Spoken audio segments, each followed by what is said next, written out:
Jaksa Penuntut Umum atau JPU Kejaksaan Negeri Aceh Timur menghadirkan saksi ahli dalam sidang lanjutan kasus kematian Gajah Bunta di Pengadilan Negeri Idi.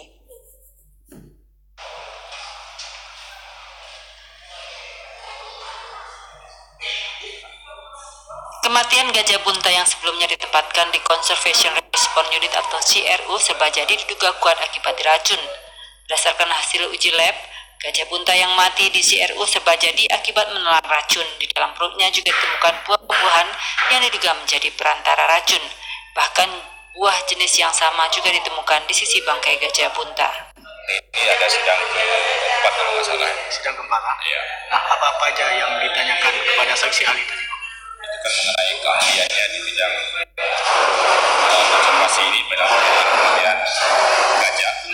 Jadi kita tanyakan itu penyebabnya, otopsinya hasilnya apa, diketahui penyebab, dan berdasarkan kesimpulan dari ahli tadi, penyebab dari si bunta mati ini karena diracun.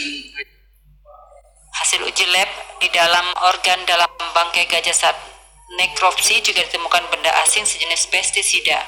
Dua terdakwa, PW dan AL, terlihat hanya duduk mengikuti proses persidangan.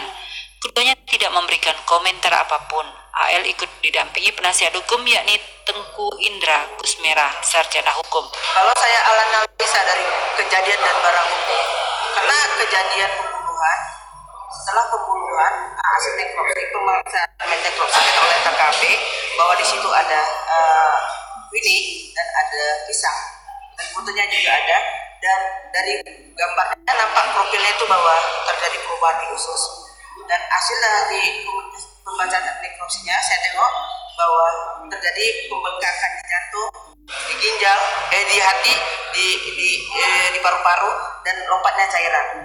Lompat cairan dari keluar sel itu tanda-tanda sel mengalami perubahan. Keduanya didakwa bersalah melanggar pasal 21 ayat 2 huruf A tentang konservasi sumber daya alam hayati dan ekosistem dengan ancaman pidana penjara 5 tahun dan denda paling banyak 100 juta. Tim Liputan TVRI melaporkan.